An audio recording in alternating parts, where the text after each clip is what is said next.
La copa de cristal frente a ella estaba vacía, intacta. Clara Benavides cruzó una pierna sobre la otra, su abrigo azul marino impecablemente planchado, la mirada firme mientras el camarero pasaba a su lado por tercera vez, sin una palabra, sin una mirada. A su alrededor resonaban risas, un tintineo de cubiertos. Al fondo de la sala, un hombre con un traje a medida lo observaba todo, sus dedos tamborileando sobre la mesa, la mandíbula tensa en silencio. El comedor de El Senador, un restaurante de alta gama enclavado en el corazón de Sevilla, bullía con conversaciones discretas y suaves melodías de piano. Era un lugar para pedidas de mano, ascensos, aniversarios, un lugar donde las apariencias importaban y donde Clara Benavides, una elegante mujer negra de unos 70 años, no parecía encajar en el ambiente. Estaba sentada sola en una mesa esquinera, con la reserva confirmada, y sin embargo era casi invisible. Habían transcurrido 22 minutos. Seguía sin agua, seguía sin carta. El camarero, Mateo López, pasó de nuevo velozmente, sonriendo ampliamente a un grupo de ejecutivos cercano, sin dignarse en ningún momento a reconocer la presencia de Clara. Ella no se movía nerviosa, no se quejaba, simplemente esperaba. Lo que nadie en aquella sala sabía era que Clara no era solo una clienta olvidada más, y Mateo López no solo estaba siendo desatento. Estaba tomando una decisión que estaba siendo observada. Esta historia no trata sobre la rabia, trata sobre la dignidad, sobre lo que sucede cuando el silencio habla más alto que los gritos y cuando la verdad finalmente se alza. Clara Benavides siempre había creído en la fuerza serena de la presencia. Antigua catedrática de literatura, había pasado décadas enseñando a sus alumnos a leer entre líneas, no solo en los libros, sino en la vida. Se había vestido aquella mañana como siempre hacía cuando algo importaba, con esmero, con intención. Su abrigo era de un azul marino profundo, forrado con un sutil bordado floral. Sus zapatos brillaban, el pelo recogido en un moño bajo. Llevaba un broche de plata en forma de pluma, un regalo de su difunto esposo Enrique por su 40º aniversario. Cuando llegó a El Senador, dijo su nombre con serena confianza. Benavides, reserva para una persona. La recepcionista le ofreció una sonrisa que no le llegó a los ojos. Clara fue conducida a una mesa cerca del pasillo de servicio, apenas visible desde el comedor principal. Se sentó sin protestar. Al otro extremo del restaurante, Mateo López recorría la sala con la mirada. Se ajustó el delantal negro, comprobó su reflejo en un panel de cristal cercano y se dirigió hacia su sección. La sección de Clara. Miró su mesa, vaciló, y luego se desvió hacia una familia de 5 que acababa de sentarse. Se rió con la ocurrencia de un niño pequeño, sirvió agua, tomó nota de las bebidas. Clara esperaba. La sala estaba cálida por la conversación, ese tipo de ambiente diseñado para que la gente olvidara el tiempo. Pero para Clara, cada minuto se sentía como una silenciosa acusación. Su mesa, aún desnuda, su copa, aún vacía, su presencia aún ignorada. Mateo pasó junto a ella 2 veces más. En cada ocasión evitó el contacto visual. En cada ocasión se detuvo en otras mesas charlando con naturalidad, como si Clara fuera un fantasma en la sala. Ella lo observaba sin ira, ni siquiera con sorpresa. Decepción, quizás, pero no estupor. No era la primera vez. Los años le habían enseñado a ocupar espacios que no parecían hechos para acogerla, pero aún así, cada vez, dolía de una forma nueva. Desde el fondo del restaurante, detrás de una columna decorativa de cristal y madera, un hombre observaba. Miguel Benavides no había tocado su bebida. Lo veía todo, cómo habían sentado a su madre, cómo la ignoraban, cómo nadie intervenía. Su rostro permanecía impasible, pero en su interior algo punzante se removía. No le había dicho al personal quién era ella. Todavía no. Clara no había entrado en El Senador solo para cenar. Había venido por una razón. Aquel día se cumplía exactamente 1 año desde que terminó su última sesión de quimioterapia. 1 año desde que los médicos le dijeron que el tumor había desaparecido. No había sido una celebración ruidosa, no hubo globos, ni fiesta, solo una promesa a sí misma.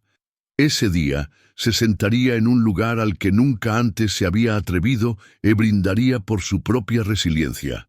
El Senador no era un restaurante cualquiera, era conocido en toda la ciudad por su exquisita carta, su servicio impecable y cierta clientela. Esa clase de gente que apenas se fijaba en mujeres como ella, a menos que estuvieran retirando platos o abriendo puertas. Pero Clara no había venido buscando reconocimiento. Vino buscando cerrar un ciclo, buscando paz. Había criado a su hijo, enterrado a su marido, luchado contra su enfermedad en silencio. Ahora, todo lo que quería era una sola tarde para sentirse vista por sí misma, si nadie más lo hacía. Desdobló la servilleta de lino sobre su regazo, alisándola con cuidado. Miró alrededor de la sala como quien admira un cuadro, no para pertenecer a él, sino para entenderlo. Fue entonces cuando Mateo finalmente se acercó, sin bloc de notas, sin un saludo, solo un seco. «Disculpe la espera, hoy tenemos poco personal». Clara lo miró a los ojos con dulzura. «No se preocupe, me gustaría un vaso de agua para empezar». Mateo asintió bruscamente, dándose la vuelta antes de que ella terminara la frase. Ella esperó. Él no regresó. En lugar de eso, lo vio detenerse en una mesa cercana para recomendar un maridaje de vinos a 2 hombres con polos de golf. Rió, con voz fuerte, confiada, encantadora. Luego pasó a una pareja en el centro de la sala. Ella notó cómo él se arrodillaba ligeramente para ponerse a su altura, preguntaba por alergias, ofrecía sugerencias. Clara sintió la boca seca. Su vaso de agua seguía vacío. Una mujer sentada en diagonal a ella enarcó una ceja, observando. Luego susurró algo a su acompañante. Ambos miraron la mesa de Clara y rápidamente desviaron la vista. Pasaron otros 10 minutos. Mateo volvió a pasar por su mesa, sin bandeja, sin dirigirle la palabra. Clara levantó la mano, solo un poco. Mateo se detuvo, como molesto, y luego se acercó. «Volveré enseguida», dijo con voz neutra. «Todavía estoy poniéndome al día». «Comprendo», respondió Clara, su tono aún suave. Pero algo dentro de ella comenzaba a romperse, no de forma ruidosa ni visible, silenciosamente, como se rasga el papel cuando se dobla demasiadas veces. Pensó en su esposo, Enrique, y en cómo solía decir: «La dignidad es como un abrigo, Clara. Pueden intentar quitártelo, pero si lo sujetas con fuerza, se queda contigo». Ella lo sujetaba con fuerza, pero esto era más pesado de lo que esperaba. El hielo en el vaso de la mesa de detrás tintineó suavemente. Un camarero, no Mateo, acababa de rellenarlo, sonriendo mientras ofrecía rodajas de limón. Clara volvió a mirar su propia copa. Seguía vacía. El aire se sentía más denso ahora, el murmullo de la conversación de repente demasiado alto, las risas un poco demasiado agudas. Clara se enderezó en su silla, alisando de nuevo la servilleta sobre su regazo, un pequeño gesto para aferrarse a la realidad. Miró su reloj. 41 minutos. Nadie le había tomado nota. Nadie le había ofrecido ni la más básica amabilidad. Se vio reflejada en un espejo decorativo al otro lado de la sala. La imagen la sobresaltó, no por su aspecto, sino por cómo no se veía. En una sala llena de rostros radiantes y conversaciones chispeantes, ella apenas se percibía. Invisible. Un ayudante de camarero pasó con una bandeja. Clara sonrió amablemente cuando sus miradas se encontraron. Él pareció sorprendido, luego desvió rápidamente la mirada y apresuró el paso. No estaba acostumbrada a esta sensación. Ya no. Años atrás, sí. La conocía demasiado bien. Los asientos del fondo del autobús, los empujones accidentales en tiendas abarrotadas, las entrevistas de trabajo que terminaban en el instante en que cruzaba la puerta. Pero había pensado que el mundo había cambiado. O quizás ella simplemente había sobrevivido a lo peor. Aparentemente no. Desde el otro lado de la sala, Miguel observaba. No se había movido, no había probado bocado, no había dicho una palabra. Este no era solo otro mal camarero. Esto era un patrón, una decisión que se tomaba, una y otra vez, justo delante de él, una que revelaba todo lo que necesitaba saber. Clara volvió a levantar la mano, un gesto simple, controlado, elegante. Mateo caminó hacia ella, finalmente, pero se detuvo a medio camino para atender otra mesa. Luego, con una mirada en dirección a Clara que rozaba la molestia, se acercó. No sonrió. ¿Ha decidido ya lo que quiere? Aún no me han traído la carta, respondió Clara con dulzura. Él parpadeó, como si le sorprendiera que ella hubiera hablado. Voy a buscarla, farfulló y luego añadió, más para sí mismo que para ella. Debería haber esperado fuera. Ella lo oyó. Cada palabra. Clara no se inmutó. Simplemente asintió una vez y volvió a juntar las manos, pero se le encogió la garganta. El pecho le latía con un dolor mucho más antiguo que Mateo López. Volvió a 1964, entrando con Enrique en una humilde cafetería, tal vez en uno de esos pueblos del sur donde una cara nueva o distinta era inmediatamente escudriñada, y les habían hecho entender que no eran bienvenidos, incluso antes de pedir nada. Estaba en la sala de profesores, en el 82, oyendo por casualidad a un colega decir que era demasiado estricta para ser agradable. Estaba en la sala de espera de oncología, donde una enfermera una vez asumió que era la cuidadora de alguien, no la paciente. Y ahora, aquí. No había venido esperando ser celebrada, pero tampoco esperaba ser borrada. Una pareja en la mesa de al lado se removió incómoda. La mujer se inclinó hacia su acompañante. «Lleva aquí un buen rato, ¿verdad?», susurró. Miguel también lo oyó. Aún así, no se movió. Todavía no. Quería ver si Mateo se daría cuenta de la magnitud de lo que estaba haciendo. Pero Mateo simplemente desapareció de nuevo. Pasaron otros 5 minutos, luego 10. Clara exhaló lentamente. Esto no era solo un mal servicio, era deliberado, calculado, suficientemente silencioso como para ser negado, suficientemente cruel como para dejar una herida. Entonces, finalmente, Mateo regresó, con una sola carta, sin disculpas, sin agua. La dejó sobre la mesa como si fuera una cuenta. Clara la miró, luego lo miró a él. «Gracias», dijo en voz baja. Mateo no dijo nada. Se alejó. Y Clara, abandonada en medio de una sala llena de gente y atención y luz, nunca se había sentido tan completa, tan absolutamente sola. ¿Y tú? ¿Alguna vez has entrado en un lugar y te has sentido como si no pertenecieras? ¿Como si nadie te viera? Cuéntamelo en los comentarios. A veces, solo compartir tu historia es suficiente para recordarle a otra persona que no está sola en la suya. Clara cerró la carta lentamente, aunque ni siquiera la había mirado. Había una extraña paz instalándose en su pecho, no porque el dolor hubiera pasado, no lo había hecho, sino porque algo dentro de ella había decidido. No se encogería. Bajó la vista a sus manos, curtidas, elegantes, firmes, manos que habían consolado a alumnos entre lágrimas, enterrado a un esposo, escrito cientos de cartas de recomendación, luchado contra el cáncer sin decírselo a la mitad de sus amigos.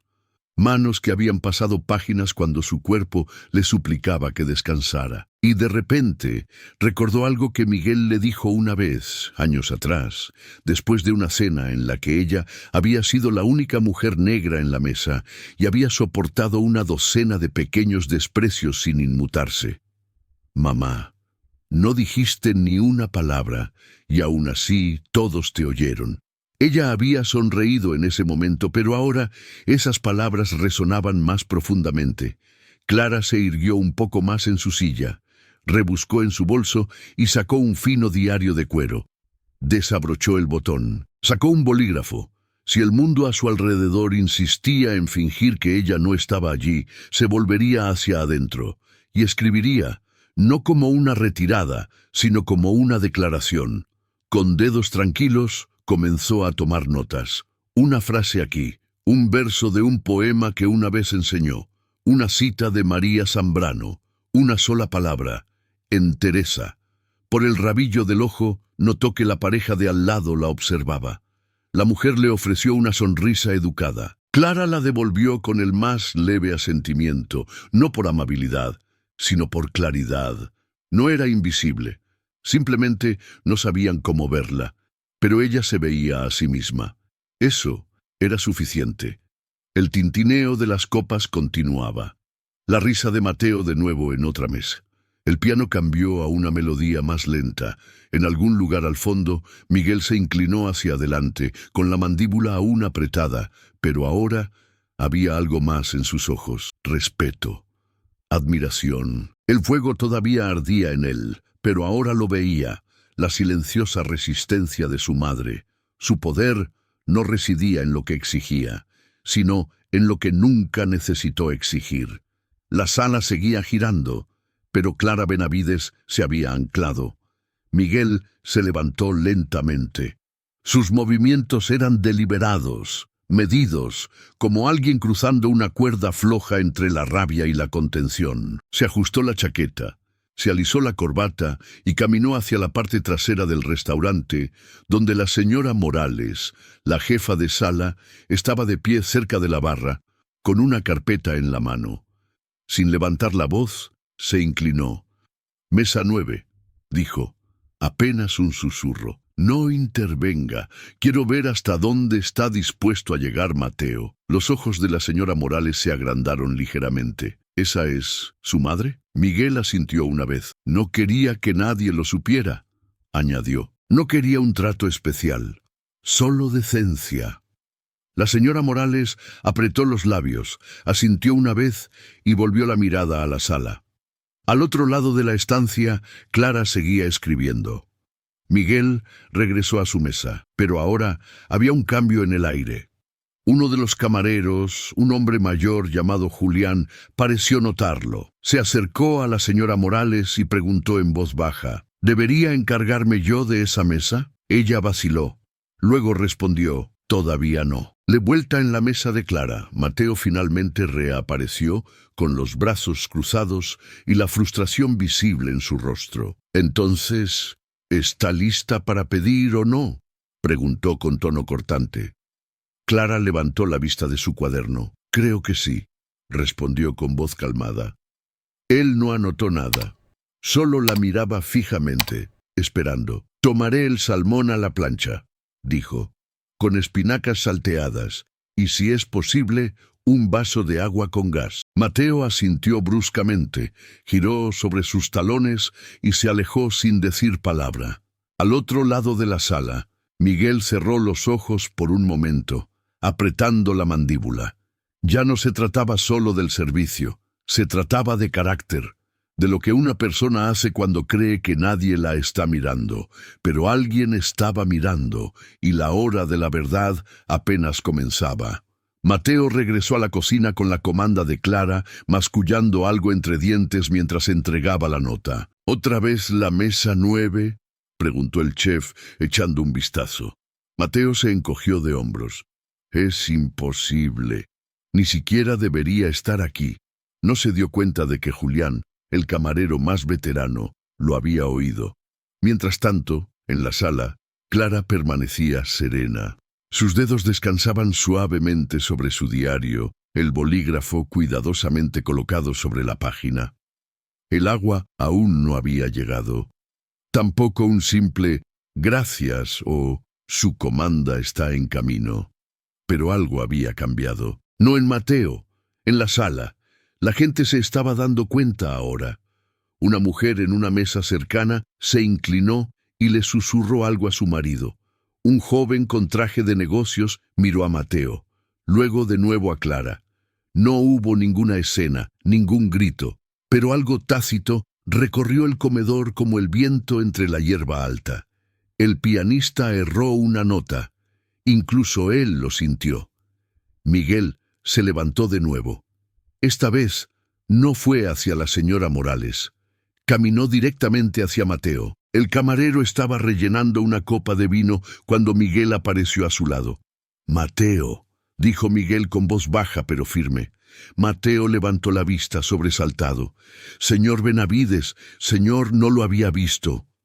«No, no me viste», replicó Miguel. Se giró señalando la mesa de Clara. «Esa es mi madre». Las palabras flotaron en el aire como un trueno a punto de estallar. Mateo parpadeó, confundido. «Espere». «¿Ella?» Miguel respiró hondo. «La mujer a la que has ignorado durante casi una hora. A la que le diste una mesa esquinera, le negaste el agua, despachaste sin motivo». La boca de Mateo se abrió, buscando excusas, pero no encontró ninguna. Toda la sala estaba mirando ahora. Las conversaciones habían enmudecido. Los tenedores flotaban en el aire. Incluso la señora Morales había dado unos pasos hacia adelante, insegura de si intervenir. «He estado aquí todo el tiempo», continuó Miguel. «Te observé tratarla como si no existiera. Y ahora quiero que la mires. Mírala a los ojos y dime, ¿por qué?» El rostro de Mateo palideció. Se giró hacia Clara. Ella estaba sentada erguida, no enfadada, solo firme, serena. Y de repente no pudo sostenerle la mirada. Bajó la vista. «Miguel», dijo la señora Morales suavemente desde atrás. «¿Qué desea que haga?» Miguel se giró sin dudarlo. «Ocúpese usted de la mesa, personalmente». «¿Y Mateo?», preguntó ella. Miguel lo miró por última vez. «Ha terminado por esta noche». Mateo se quedó helado. El delantal negro todavía atado a la cintura como un símbolo de algo que ya no poseía. Nadie dijo una palabra. El silencio había cambiado. Ya no era pasivo, sino tenso. Contenía juicio, consecuencia y una silenciosa forma de justicia. Sin esperar más, Mateo tiró del nudo a su espalda, se quitó el delantal de un tirón y lo dejó sobre un mostrador lateral con manos temblorosas. Luego, cabizbajo, se dio la vuelta y salió del restaurante. La pesada puerta principal se cerró tras él con un golpe sordo. Miguel lo vio marcharse y luego se volvió hacia su madre. Clara no se había movido. Sus manos seguían suavemente entrelazadas sobre la mesa, su diario ahora cerrado, sus ojos tranquilos y firmes, no triunfantes, solo anclados. La señora Morales intervino rápidamente, colocando un vaso de agua con gas fresca frente a Clara con ambas manos. «Señora Benavides», dijo en voz baja, «lamento de veras lo que ha experimentado hoy. No volverá a suceder». Clara asintió una vez. «Gracias», dijo su voz cálida pero controlada. «Significa mucho para mí». Entonces Miguel cruzó la sala y retiró la silla frente a su madre. Se sentó, no como el dueño del restaurante, no como el hombre del traje a medida, sino como su hijo. «¿Estás bien, mamá?»